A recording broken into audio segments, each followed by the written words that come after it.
Picking up a paintbrush while bedridden due to a sudden debilitating illness, and inspired by the folk culture and struggle of her country, this artist began creating eclectic, politically and emotionally loaded imagery without any formal training. You might be thinking Frida Kahlo, and the parallels are certainly there, but this is Violeta Parra. Neither artist was classically trained. Both drew from their personal experience with the folk arts of their country, Mexico in Frida's case and Chile in Violeta's. Both Kahlo and Parra lived during a time when their respective countries were at a crossroads.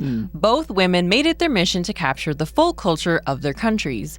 Frida with a brush and Violeta through song, poem, painting, and arpilleras, and both achieved international fame. Running in circles with artists and authors such as Gabriel Garcia Marquez and Alejandro Jodorowsky, making uniquely abstracted marks that she thought of as songs like a little bit like Wassily Kandinsky. She would inspire artists nationally like Cecilia Vicuña and Victor Jara, and slowly generations internationally.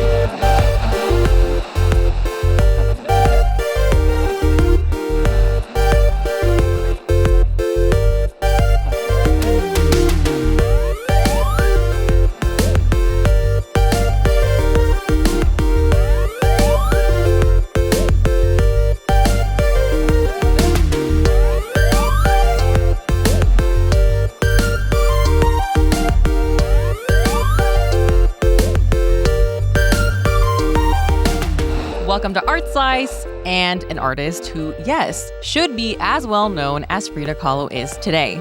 Violeta Parra is best known for her contributions to Chilean music here in the global north. However, like Frida, her legacy in Chile is one of a multifaceted artist who paints and weaves deeply felt emotions from personal experiences.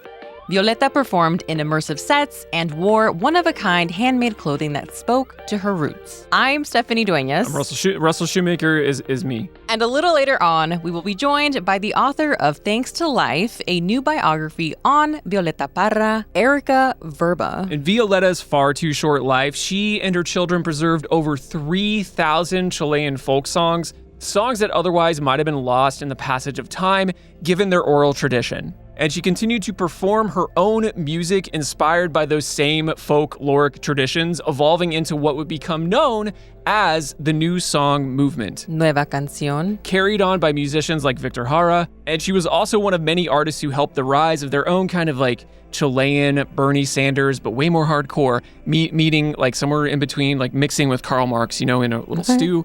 Salvador Allende, a liberation populist that the U.S. would allegedly use their soft power to hard power, violently cut short during the Cold War, giving way to thousands of Chilean deaths. Beautiful, wonderful things we do here in our big, beautiful America.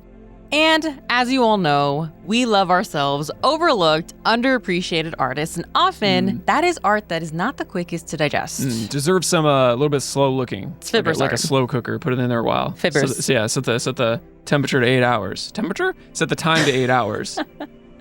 Fibrous art, like you said. Sorry. Right. Stepped on Yes. Fibrous. Yeah. So we had no idea who she was, but when we were invited to speak about her, I found so many connections to her, like Mon Laferte's cover of La Carta, and Deerhoof's amazing cover of Gracias a la Vida on one of my all-time favorite albums, Mountain Moves.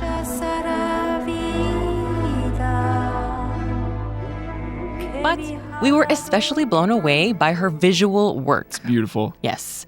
In particular, her stunning arpilleras, a passed-on folk tradition itself, were just as aligned with Violeta's interest in folk music, but would play a much larger role after she passed away, giving voice to those oppressed by the brutal Pinochet regime. More on that in a moment.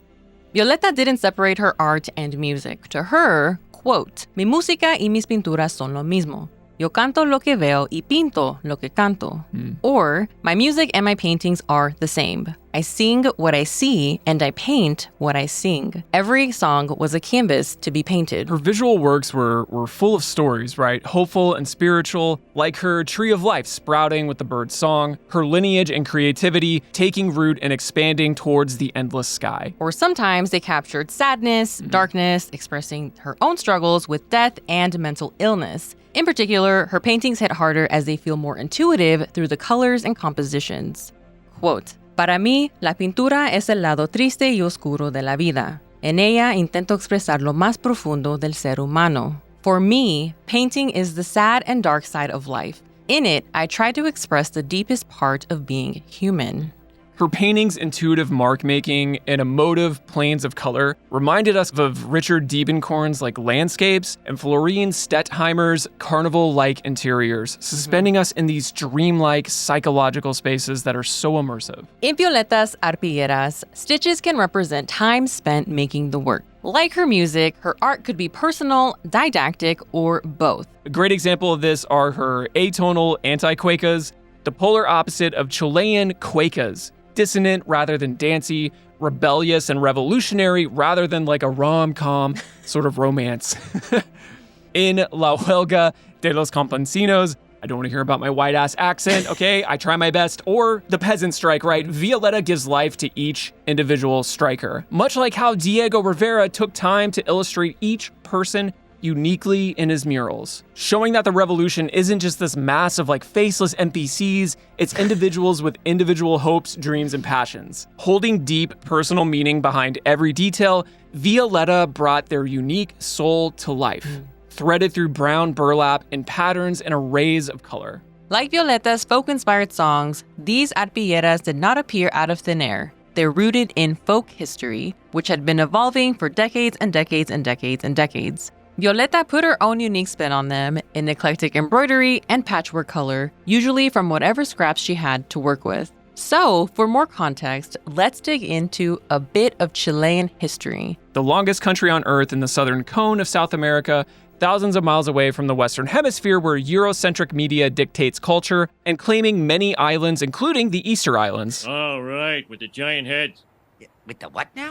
Deserts, and over 1 million miles of Arctic territory. And of course, colonization plays a big role in Chile's history.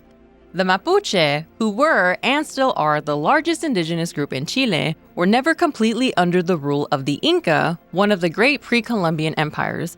And being as fierce as they were, not even the Spanish conquistadors, who arrived in the 1530s, were able to conquer them. It would take another 3 centuries, a Chilean independence uprising, and modernization before many Mapuche would be forcibly assimilated into the mestizo, mixed European and indigenous, Chilean population. However, this drastic change of life, for all of its modern innovations, was not evenly distributed. The larger cities became centers of modernization, while rural areas, when not being mined for their rare earth minerals, were left to crumble. Those were the areas where the population was often of Mapuche descent, among other smaller indigenous groups. Without the means to preserve their arts, music, and culture, it too was at risk of being lost forever. Violeta grew up in a town like this, and it drove her work, pointing to their struggles with both song and visual art. As we alluded to, Chile itself went through many struggles. The poor would try again to rise up and back socialist-minded reforms, only to be beaten down. There was the Depression, there was the Cold War, all outside forces that the working class would bear the brunt of. Violeta, while extremely successful artistically, even being the first Latin American artist to show in the Louvre, took her own life at the age of 49 in 1967, struggling with what is suspected to have been bipolar disorder. While her death was premature, her legacy has been long-lasting, especially with Nueva Canción, influencing the way the tides were turning for Chile.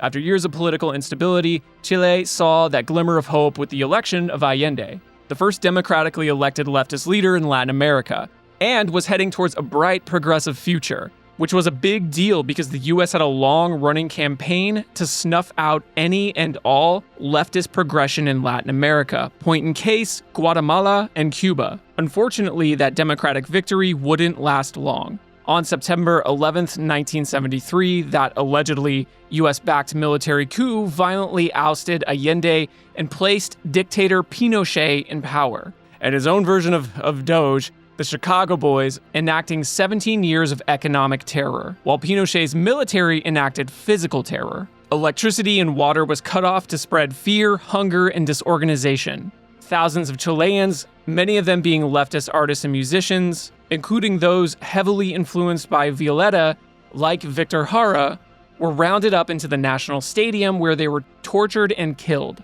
Throughout the regime, many women lost their primary breadwinners when their fathers, brothers, or sons were disappeared, further encasing them in poverty. As we've seen with many artists that we've covered, the fight for freedom is synonymous with the expression of art. It's such a powerful tool, and whether it's 1970s Chile or the current day tech nightmare that we're dealing with, fascism acts to control your body while devaluing your mind and soul. One of the many reasons we've seen a push for AI art and music is to take away something that is fundamentally human. And this is where Violeta, like her preservation of folk songs, also, maybe unknowingly, contributed to the continued lineage of Arpilleras, a seemingly benign craft that suddenly took on a much deeper meaning. Women joined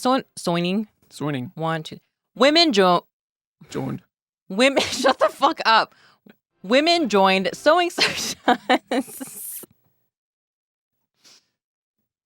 Women joined sewing circles in secret to bond over their shared grief or mourning, often illustrating everyday scenes of lost loved ones, struggles, and mutual aid in embroidery, applique, crochet, and fabric scraps, often from the disappeared's clothing. It doubled as a form of income for the women, but also as a unified protest against the violence of Pinochet. Once the regime caught wind of them, they censored them and forbade their display. But being made of fabric, they could be rolled up and hidden during crackdowns. They were easy to smuggle abroad, alerting the outside to what was going on inside Chile. Eventually, the dictatorship came to an end in the 1990s, and since then, those arpilleras have made their way to museums across the world. Violeta's visual work, too, slowly gained admirers worldwide, finding her, along with other overlooked artists we love, such as Leonora Carrington, in the 2022 Venice Biennale exhibition titled Milk of Dreams. So, let's get into our conversation with Ericka Verba, but first, speaking of dreamy liquids, Magic Mind has been helping our art slice flow the past few weeks. It really helps us focus so that we can make our dreams come true. And we mentioned them in our last episode. It's a mixture of top quality matcha, nootropics, and amino acids like L-theanine, or supplements like lion's mane and ashwagandha. And my personal favorite, rhodiola, which I have been taking just on its own. But when it's in this combo, it just makes your brain like mellow out and focus up. Helps me, like I said, kind of wrangle my harder to wrangle neurodivergent traits, kind of like, you know, settles that steer, bull, cow. What do they wrangle? They wrangle something. It helps everything just kind of simmer. It's also really great with a small cafecito in the morning, a little coffee, a little bit of coffee. We're both synergizes. Yes, synergy is good. Yes, and we're both generally skeptical people, but there is a ton of research behind this. And to get your Magic Mind, use the code ARTSLICE20 for 20 to 48% off. This helps us and you. Importantly, helps you out. Yes. And if you're watching, please remember to like and subscribe. And if you're listening, leave us a 5-star review and share the show. It really helps this little mom and pop show kind of peek its head above the algorithmic slop that you're just fed on a daily basis. So we would really appreciate it. Or if you're listening on like Spotify or Apple Podcasts or any of the other pod players, take a moment, give us a little 5-star review. If you don't like us, go in open and just go in and have an experience in a different world. Okay, let's get into our conversation with Ericka Verba for real this time. Get on. Let's do it.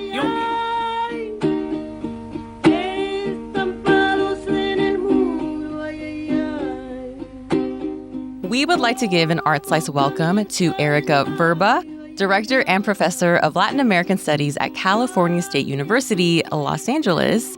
And we're here to talk about Violeta Parra, who was a composer, singer-songwriter, folklorist, and visual artist. And she is also the subject of Ericka's new book on her super prolific life called Thanks to Life, Gracias a la Vida. And yeah, I don't know if you want to give us a little intro about your book before we get going.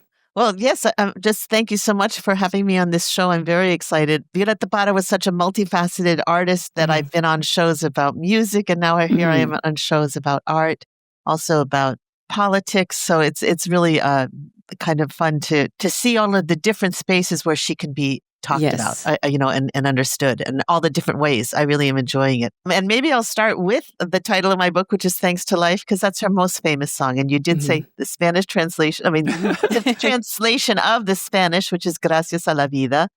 And probably 200 people or more have recorded, or musical ensembles have recorded this song. I like to mention, Joan Baez, who now everyone knows about because of the movie, Bob Dylan movie. Yo-Yo Ma, the cellist, did an instrumental version of it during COVID, sort of music to soothe us. Casey Musgrave, who's a country star, recorded it as well. And then pretty much every major Placido Domingo. But also every major Latin American singer, from Mercedes Sosa, Isaac Delgado, who's a salsa star, Omar Portuondo from Buena Vista Social Club. Elis Regina in Brazil. You goes on, Milton Nassi, goes on and on. You name a musician from Latin America, odds are they've recorded one of her songs. I felt like the right title also for this biography, which is really the first. Well, it's many things. It is the first biography of Violeta Parra in English, so it does try to do justice to her poetry. Violeta Parra wrote her autobiography in verse, of course, in traditional verse style called the decima, which is 10 lines. Also throughout Latin America, you'll find it. It's a way to tell stories. So a lot of corridos, the Mexican ballads, are all in decima. So when she was going to tell her story, she decided, of course, to do it in verse. So anyway, it was translated by two friends of mine who worked together and did a fantastic job. So there's even an attempt for English speakers to be able to grasp the beauty of the poetry, which is also in Spanish as well in the book. That's one of the purposes of the book. And the other purpose is I'm a historian, so I do try to really situate Violeta Parra within the larger cultural movements she was part of, which I'm happy to talk to about as well. So all of that. Yes, and we would love to dive in. But before we go any further, Violeta was from Chile, but most of us, including ourselves, have not been to Chile. And I'm sure that it's more than, the Atacama Desert and Patagonia. So if you don't mind setting the scene a little bit, that would be very helpful. So she was born between the Atacama Desert and Patagonia. Okay. Oh, okay. Chile is a very, very long country. It's it's a beautiful country, unbelievable, with so many different regions. It's also probably the most narrow country in the world. I think it's the longest country in the world, but in terms of how narrow it is, I think it's 300 miles widest at its widest part. The Atacama Desert that you mentioned, it's the driest region in the world.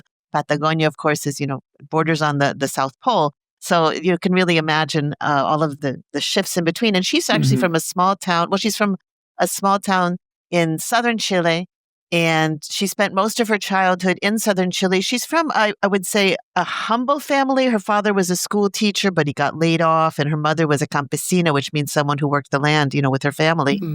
And they have 10 kids. So Violeta Parra's childhood was, in some ways, it began kind of privileged because her father was a school teacher and he loved opera. And the gramophone comes to that town, and the gramophone is, the wind-up record player. Yeah. So you don't need electricity. So they listen to arias in their house because their father's, an educated man. So that's not a typical rural campesina background, right? She has some of that in her life. And her mother is a campesina, so she goes and visits her family in the countryside, and they teach her these traditional songs. And that's sort of her childhood. And I always say that that's where she got the elements of her future incredible creativity, right? Because there's both sort of the urban culture, the possibilities that are in a way endless because, the most famous tenor in the world, Caruso, is in your house on a gramophone, right? Oh, yeah. And at the same time, you're learning these ballads that have been handed down over the centuries. So she had both. She was at that cusp-like moment in cultural history where you could be both, right? You didn't have just one or the other. And then also she was very poor. At one point, her father does die, and there's 10 kids to feed, and their mother is a seamstress and working all through the night.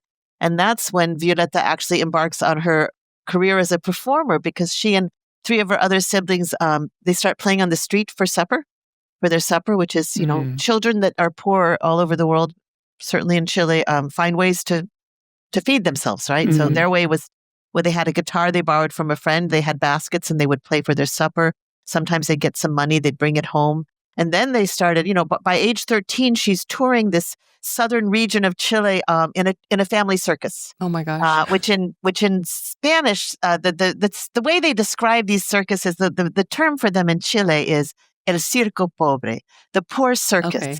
and it really has a double meaning. It means it's poor, right? It's like going around these rural estates and playing for campesinos, for farm workers, and it also means it's also sort of a statement about the quality of their acts, because there's like 7 or 8 people in the circus, so they're all doing everything, right? It's a world famous, contortionist who's really the same person who's about to dance the cueca. It's just all of these. Everyone had to do everything. The term for it was, in Spanish, todista. That's the term that one of the circus performers invented, and it means an everythingist. Love you it. do everything. So they were poor in that sense too, I guess. And so really, she started her musical career as a teenager, even before she was a teenager. At age 12, she was already singing for her supper, and then she was touring with these circuses. And at one point, her oldest brother, whose name is Ericka Verba, who in his own right is a very famous poet from Latin America, he gets a grant to go to some fancy boarding school for talented boys, and he brings Violeta Parra to the capital, to Santiago, to go to a teaching school, because there's no fancy school for girls, talented girls. There's only one for boys. And teaching school was a perfectly decent and respectable career for a young woman. And it was really actually high school. Like, she'd only finished elementary school, and she did 1 or 2 years of this teaching training school and hated it, and dropped out and started singing in bars with her brothers and sisters again, which is really what she did until her mid-30s. And her mid-30s is when there's this incredible shift in her life, where she not suddenly, but she definitively, let's not say suddenly, but she definitively changes the music that she performs and what interests her, and she starts looking at the ancient traditions and folklore of Chile. So the first sort of step in this trajectory that makes her a world-renowned artist is to value the oral traditions of her country that are not commercial, right? So they're authentic. She goes and she interviews elderly people, and none of it's for money, right? And they remember the old songs. Some of them that you can tell they came from medieval Spain. There's a ballad of Charlemagne, who's a French emperor, right? Carlomagno in Spanish. These songs are ancient, and she pieces them together, and that's really the first step. And there's a reason behind the timing, which is these songs are disappearing, literally. I mean, once you have radio, soon you're going to have television. In most parts, and maybe in the United States and England, you already have television. You're going to get television in Chile in the 1950s, right? But once you get these other medium, people don't learn songs by passing them down. Gotcha. People learn songs by listening to a record. And so they're singing the same version, right? I mean, if you're going to learn a Bob Dylan song, you're going to learn it the way Bob Dylan sings it, as much, and then maybe change it a little bit, but because you can't interpret it like him, but it's his song and it exists. Whereas these other songs that she's collecting, they're songs that no one owns, right? They're folk songs. We don't know who wrote them. We know that they're old. We know that there's many versions of them. We know that they've traveled. That's really what she's doing. And the word folklorista in Spanish meant 2 things. They would both go out and learn the songs, collect them, right? That's what the term was. You collect the song. But she would also perform them, and she'd perform them in the cities, right? And she'd perform them in, an audience that comes in, and sometimes they pay, sometimes they don't, but they're sitting in chairs and they're listening, right? It's totally different, completely different setting than where these songs are actually, came from and performed, which is at parties or at wakes or at weddings. They're not at a formal concert where people are saying, this is our folklore, right? They're woven into the everyday life, right? That's what folk songs are. So she really is making them accessible to an urban audience, which is really what the folk revivalists are doing everywhere all over the world, right? She's not unique that way. One of the great gifts that she's given to Chile and to the world was she was a very passionate and obsessive woman. She collected over 3,000 songs, we think. Oh my And gosh. she, and not just songs, but folk sayings and, medicinal cures. And she traveled the length of this country that is the longest country in the world. And she traveled to very remote villages. She learned how to ride a horse. She'd go by mule. She would do whatever you needed to do to get there. Wow. And she'd spend weeks in these, basically, I don't know what the word, poor people's houses. Because the farther you went away from the city, the better chances you were of finding this music. Wow. So how did she go from traveling all over Chile, collecting folk songs, I'm sure seeing a lot of art and meeting new people, to making visual art? I love that question. And, these are as a biographer, that's what I'm trying to figure out, right? So I have an answer to that. So she's also very political. And, at the time, pretty much everyone who was artistic, most people that were artistic in Chile were either members of the Communist Party or what they were called, which were fellow travelers, people that supported the Communist Party. Okay. And just to put this in context, the country itself is divided pretty much between rich and poor, with a very tiny middle class. And the rich are very small, very few. They don't really socialize with everybody else. They're a class, very. And then the poor are everybody else. And she really identified, especially because she had gone through that poverty. And so she was on the side of the people. And here's a party that says we're on the side of the people, meaning el pueblo, like poor people. And I think also it's fair to say that they didn't really know what was going on in the Soviet Union. You didn't have to be a communist. You just had to be sort of leftist. She gets invited along with 70 other artists and musicians to attend the World Festival of Youth and Students in Warsaw in 1955, which was a Soviet-led festival. And this is probably how most Latin American musicians make their way to Europe, right? Because, you fundraise and you all go together as a delegation and you meet up with other delegations from all over the world. And that's what she did. She was in Warsaw for 2 weeks for the festival, and then she toured Czechoslovakia. And then, in the Soviet bloc, there's no way to make a living as a musician, right? Sure. That's not really a thing. So she did what pretty much every musician who made their way to Europe from the World Festival did, which is she went to Paris. She's in Paris in the 1950s, and she's in the Latin Quarter, the Cartieleta, in the 1950s. And one of the artists and musicians that she plays with at one club basically says there's nothing like Paris in the 1950s because they're finally recovering from World War II. And there's just what he describes as, it's a French expression you can't even translate, a joie de vivre, a joy of living that you can't find anywhere else. He really feels like it's like there's nothing like that. He goes out for a cup of coffee and he's sitting in a cafe and there's Sartre with, de Beauvoir, sipping coffee in the same coffee shop. And it's just, he called it the center of the world, and so she's in the center of the world and she's playing at a club, and some of the other musicians that are playing at the club to make money. One is Gabriel Garcia Marquez, who is, playing music so that he can fund his novel writing. Another is Jesus Soto, who's a famous Venezuelan artist who's in a duo with Gabriel Garcia Marquez. So there's, these are musicians who are also visual artists, who are novelists, or more appropriately, these are visual artists who are making a living playing music, right? Okay. And then she's part of the whole soup, and she stays for 2 years. And then on the boat back, which is this ocean liner from Paris to Chile, she starts on the guitar, but she starts composing these amazing pieces of music that are atonal, that are modern, that are many people consider some of the best compositions for guitar that have ever come out of Chile. And I encourage your listeners to go and listen to them. They're called anticuecas. Okay. Cueca is the traditional dance of Chile. And these are anticuecas because they draw from the cueca, but there's nothing like a cueca. So that shows you sort of her creativity. And also it is a homage, a tribute to her brother, whose first book that put him sort of on the international map, which was also published in the 50s, is called Antipoemas or Antipoems.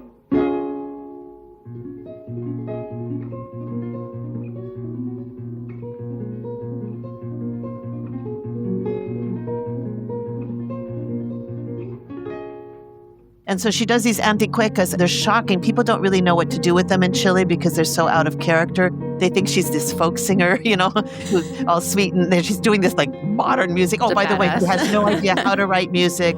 She has never studied music. She's, she's composing them, but she couldn't write them down if you paid her. I think Violeta Parra was one of those people who had no concept of what impossible meant. Mm-hmm. But at the same time, she starts doing visual arts. So she's doing atonal guitar instrumentals, right? She's writing songs that sound like the folk songs she's collected, so very much in the folk tradition. She's writing newer songs that are protest songs that don't fit into any, one category. She's still going out and collecting songs. Now she's collecting songs among the indigenous people. And then she gets hepatitis. She's stuck in bed, and her doctor has said she can't play the guitar. I have no idea why. But so she decides that she's going to paint and embroider instead. She starts with painting, but since she can't get out of bed and she doesn't like the smell of turpentine, she switches to tapestries. And the tapestries are on burlap sacks. That's why they're called in Spanish arpilleras, which mean burlap, literally. So they're called burlaps. Or, as her daughter said, if she ran out of burlap sacks, then the sheets or the curtains, because this woman's very obsessive, so she wouldn't take anything. And scraps of yarn. So, there's a famous Christ in a bikini. That's what she calls it, Christ in a bikini, because, he's got his loincloth. And she ran out of blue yarn, so half of it's yellow. That's one of her tapestries. And so, you could say, is that an artistic decision or, it's all together, right?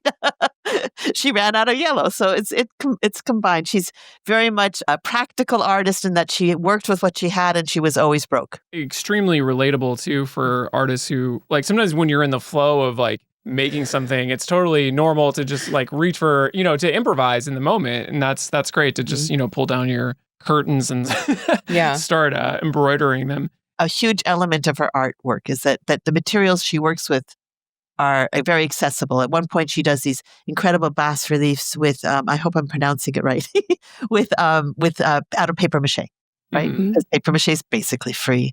And so she's that kind of artist. Oil paint. She does have some oil paintings also, but she just uses all sorts of mediums. She has masks made out of beans and broken mirrors and all sorts of things. Real hair. Oh, wow. Yeah. So I think that the inspiration was I think the inspiration probably was with the absolute freedom that people were giving themselves in Paris in the 1950s, which, Chile was not necessarily in that kind of place at the time.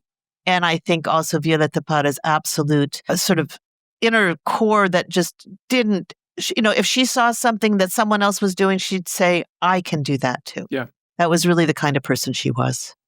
So she did. Many people can say that. I don't know how many people can do that. So, yeah. Is there any connection there with her mother, too? You mentioned her mother was a seamstress. Do you think she... Oh, absolutely. No, Yeah. she used to make... That's a beautiful connection. She used to make rag dolls. I mean, she knew how to sew because of her mom. And she makes that connection. She really does. And she was very performative. I mean, she really had, so she, at one point, the second time she goes back to Europe, she asks her mother to make her a quilted dress, a skirt, sort of, it's actually a dress out of scraps of cloth.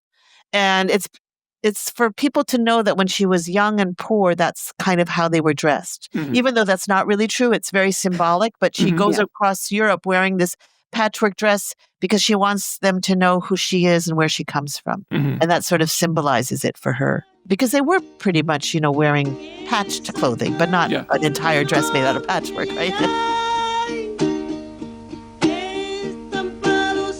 That's the difference. I wanted the listeners to know to what heights she got. Because, in some ways, she was more recognized in her lifetime as a visual. She reached a higher pinnacle as a visual artist in her lifetime than she ever did with music. She was kind of like the flavor of the month in France. Today it's going to be Chilean folklore. Next week it'll be, Indian raga music. What happens in 1964. And I love telling this story too because it says so much about her. She goes back to Europe and now she's been making tapestries. She was making tapestries for 5 years. So she's been a visual artist for all of 5 years. And she goes to France and she decides that she should have a solo show in the Museum of Modern Art in Paris. And it's probably because when she gets to Paris, some friends of hers are in a group show of Latin American art. And because she thinks very highly of herself. So I think that that's kind of where it comes from.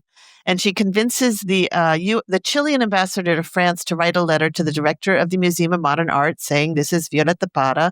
She's Chilean and she would like to have a solo show in your museum. And the guy doesn't pick it up because he sees her and decides that she's folkloric, right? She's not a modern artist inspired by folklore. I'm thinking of Chagall. I'm thinking of Picasso, right? She's instead, because she's a woman and because one of her primary medium is embroidery, she's clearly arts and crafts, right? She's not a modern artist. And Right. you're going to show some of her work and people can decide for themselves. He sends her over to the Museum of Decorative Arts, which is where you would have more of that kind of stuff, where the individual artist isn't important. It's more the form, right? It's, like furniture, that kind of thing. And she gets a solo show. And the solo show is in what I didn't say about the Museum of Decorative Arts in Paris is it's housed in a wing of the Louvre Museum, of the Louvre Palace. So it's the Museum of Decorative Arts, and then it's the Louvre Museum. They're all in the same palace. So as far as she's concerned, she's gotten a solo show in the Louvre Museum.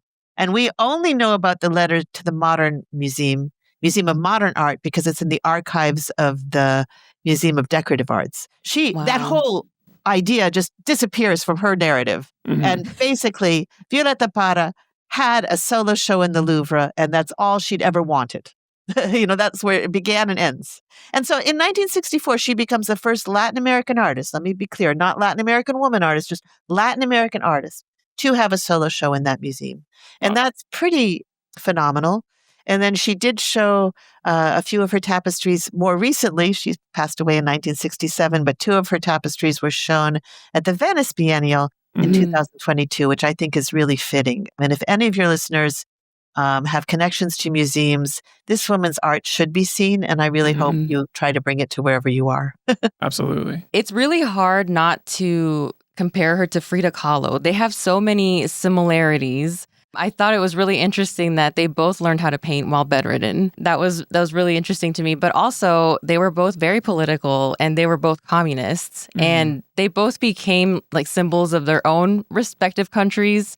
Frida's political work gets overshadowed, right? The communist part kind of gets hushed down, but Violeta was very vocal. And we really appreciate how it manifests in her tapestries, the Arpilleras. So yeah, we wanted to touch on a couple of those because we actually wanted your insight on some of these. They're super interesting. Oh, yeah, no, I'd love to talk about her art. I mean, her actual art. Yes, I've talked about her life and sort of how she got to be where she was. Yes. Okay. Well, and too, if I could jump into even the clothing too, kind of reminds me of Frida kind of dressing in a certain clothing. way to embody a particular type of person that is overlooked in society. Huipiles, the traditional clothing. Yes, huipiles. And she would mix it with like Zapotecan jewelry. She would just...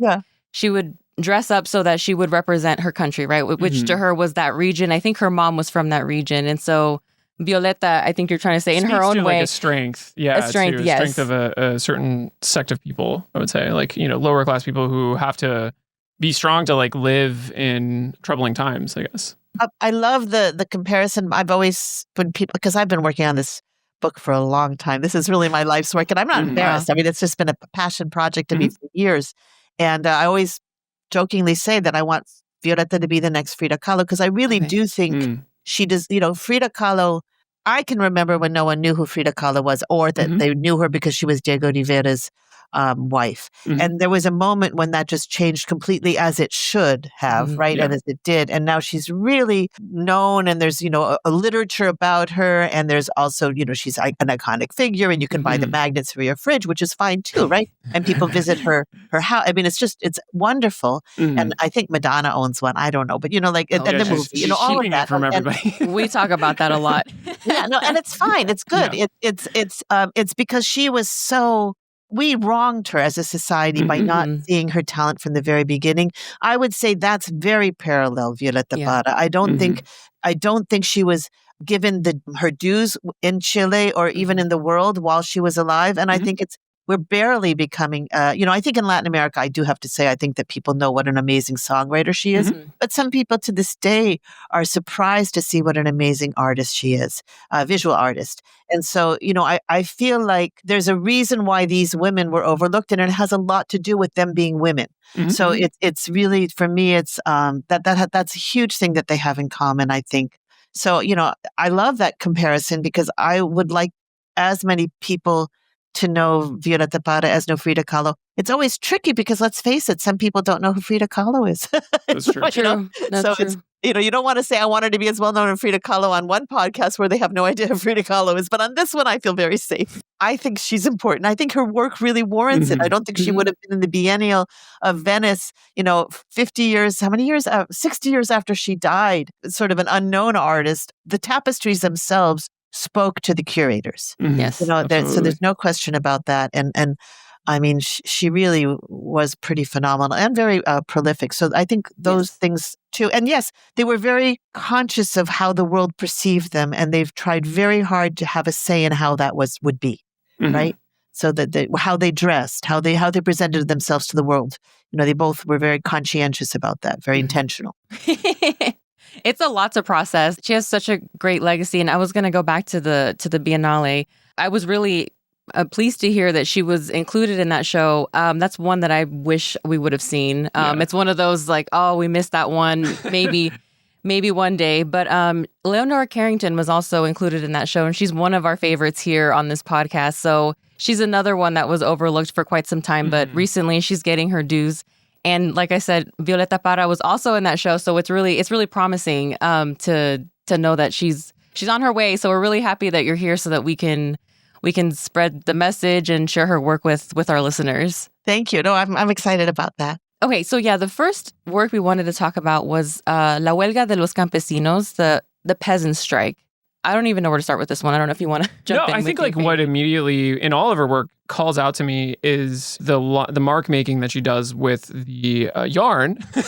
Forgetting my materials here is really beautiful. Like they break apart into almost geometric abstractions, and then they sort of outline these characters who are striking, but also each character sort of emanates, for lack of a better term, like a soul to them. Like they each seem to have like their own personality, their own characteristics. They're all very different. Yeah, they're very different. And just like beautiful use of like the material itself. The way that the figures rise and then collapse and then there's birds. It's just like this overall just like gorgeous image. It's kind of hard to find her visual work on Google. It seems like just because, and other sources we've looked at, just because it's so overshadowed by her, like photographs of her and her music. But a lot of the work I've seen from her is very similar to, I mean, it's all very different, but it's similar in a lot of respects in the way that each person here seems to have like their own, their own characteristics, their own personality, like emanating from them, which I think is like really unique. I've never heard her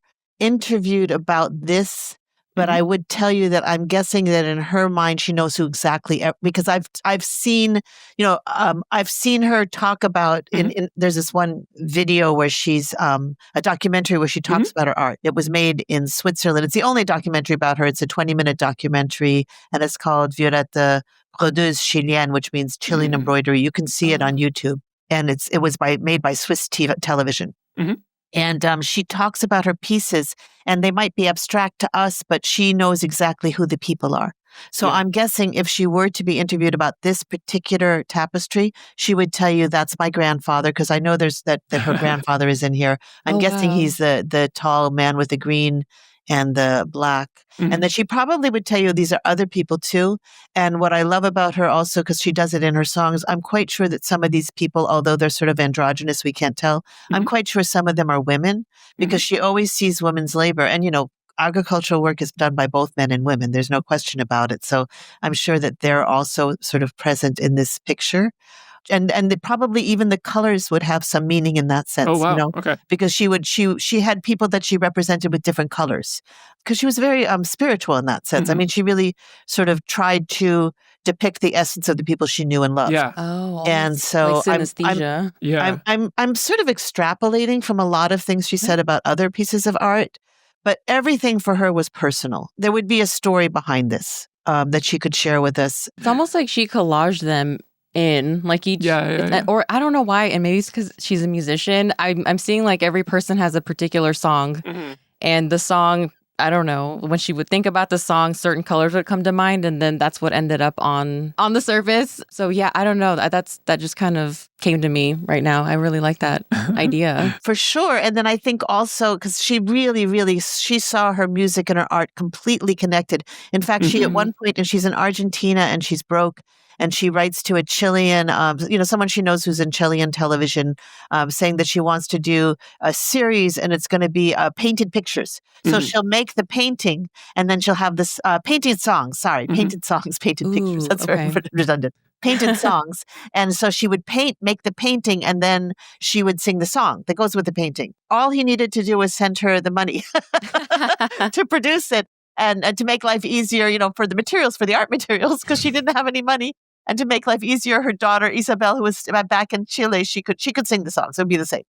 So she was always trying to. She really did see a connection between her visual art and her music. For her, they were inseparable, which I think was also wonderful. So every time she had an art exhibit in Europe or anywhere where she'd have an art exhibit, it would always turn into a peña, a concert, like a folk scene sort of thing. For Independence Day, she'd put up this kind of rustic structure with eucalyptus tree leaf, and then she would sing and she would dance there, but she'd also show her art. So she would turn sort of these musical venues into art exhibits, and she'd turn art exhibits into concerts. And that's really what she did. She just didn't draw a line between her different media. That's amazing. So I think that's too. And also, I hope that your listeners, viewers, I guess is what you are. I hope you have a sense of how large this tapestry is. These are really, really immense pieces of work. And that's there's that too. There's just, giving credit to them, I think. We looked at her museum in Chile, and some of them are quite large. It was very impressive. I'd love to see them in person. I mean, so it's like they're life-size figures in our, they're real. Okay, wow. They're like real people standing in front of you, telling you their story and their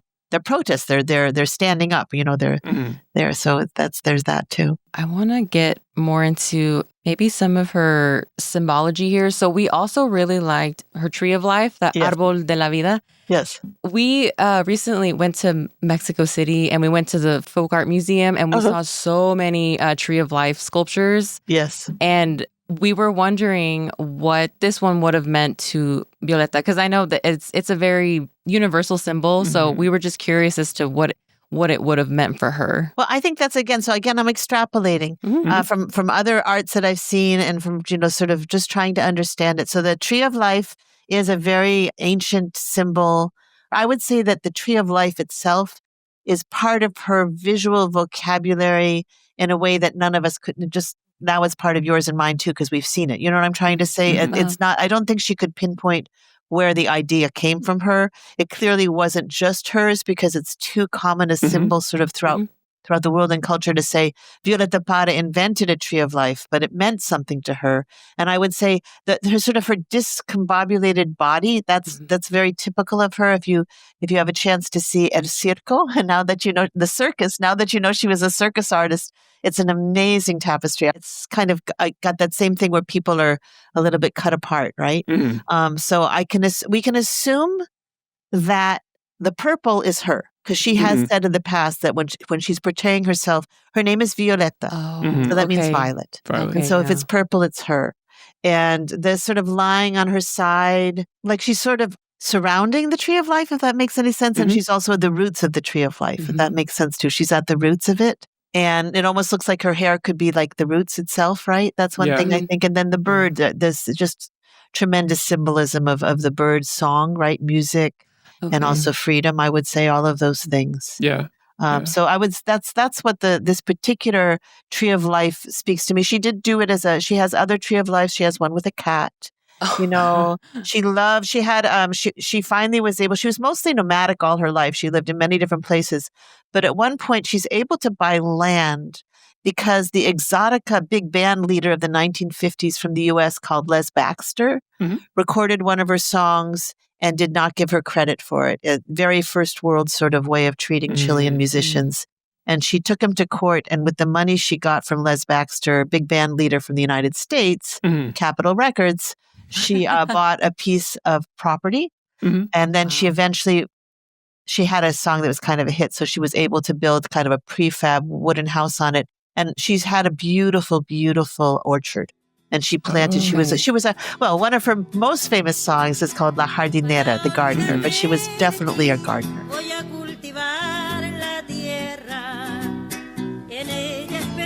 And she loved that. When she was not traveling, she grew things. That's beautiful. That's so apt for her. Yeah.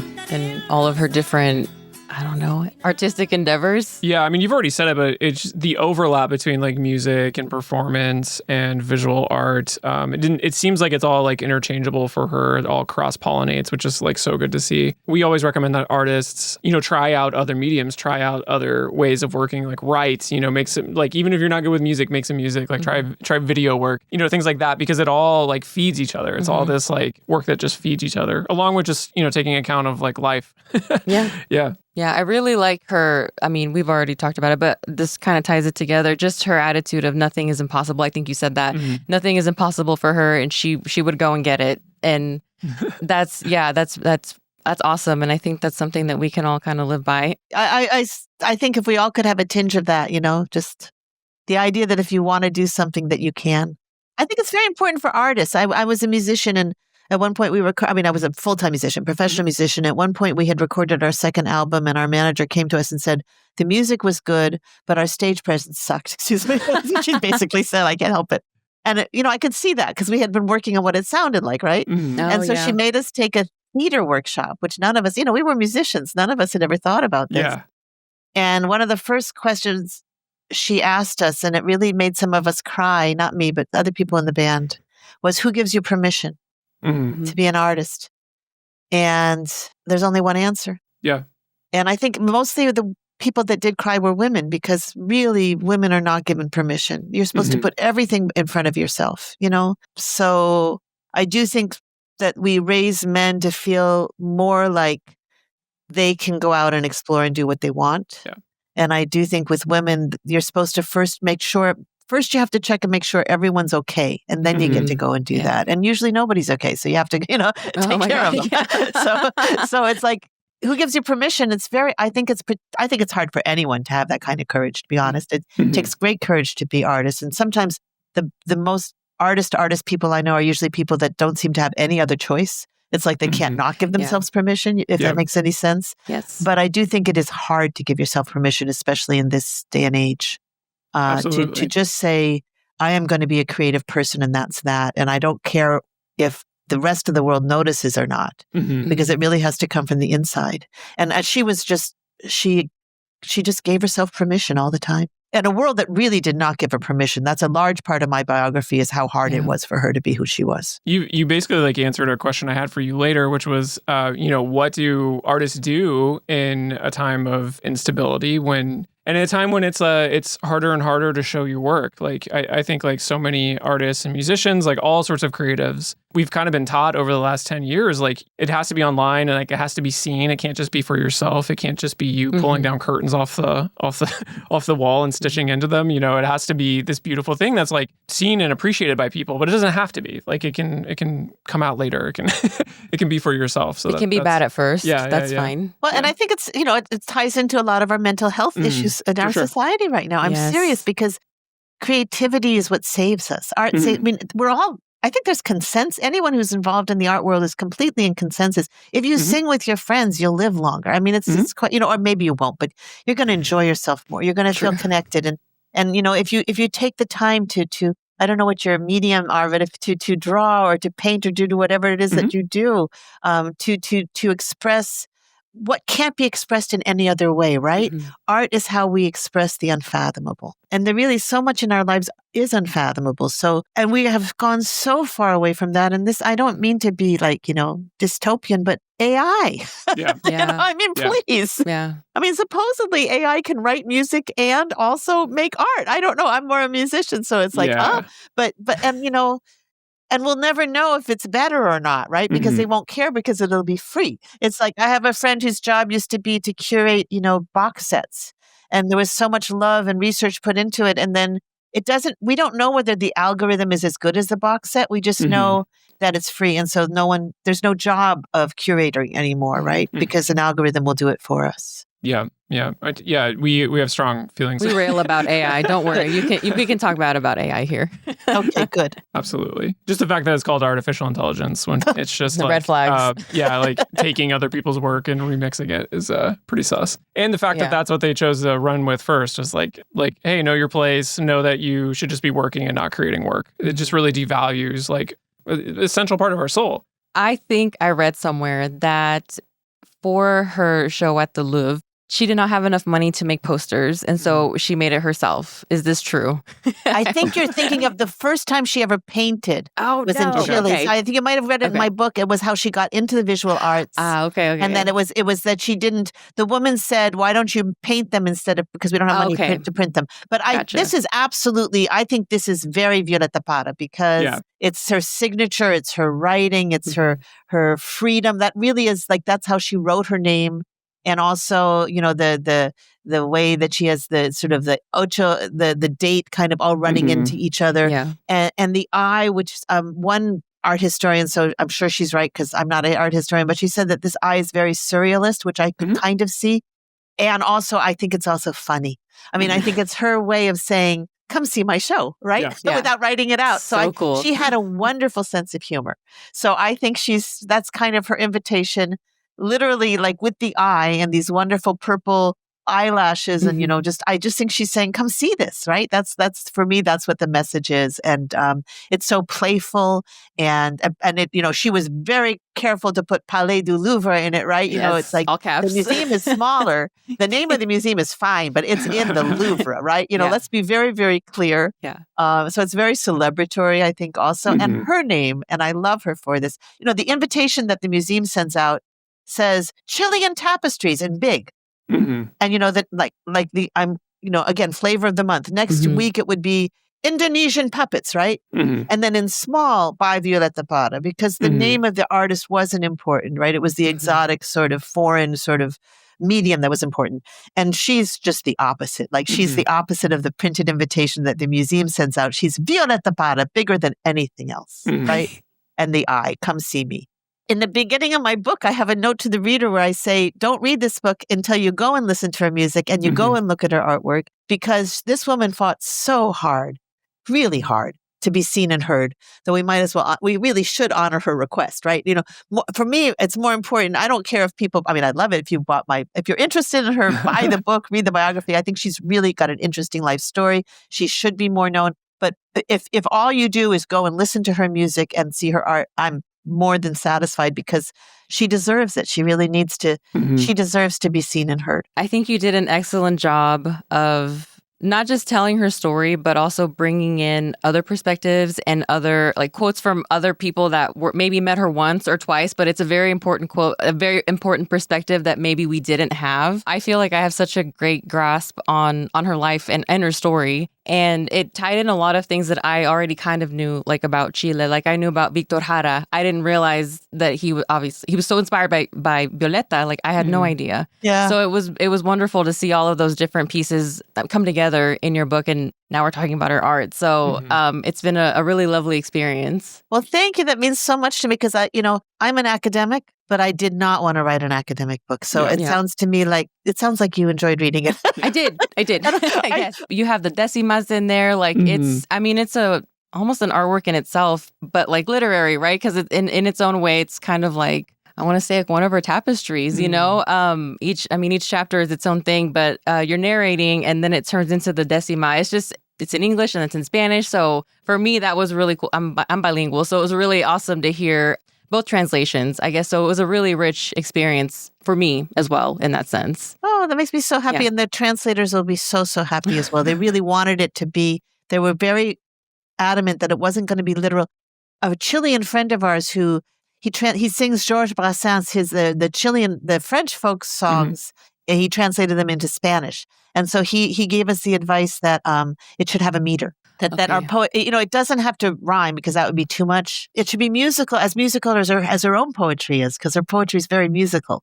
So they did a fantastic job. Their names are, I want to give full credit, Nancy Morris and Patricia Vilches, and they just did a fantastic job. So that makes me happy. I thought of it as quilting. Yes. Because I had all of these pieces, and yes, writing the biography felt like I was quilting. It really did. It's a great observation. I love that.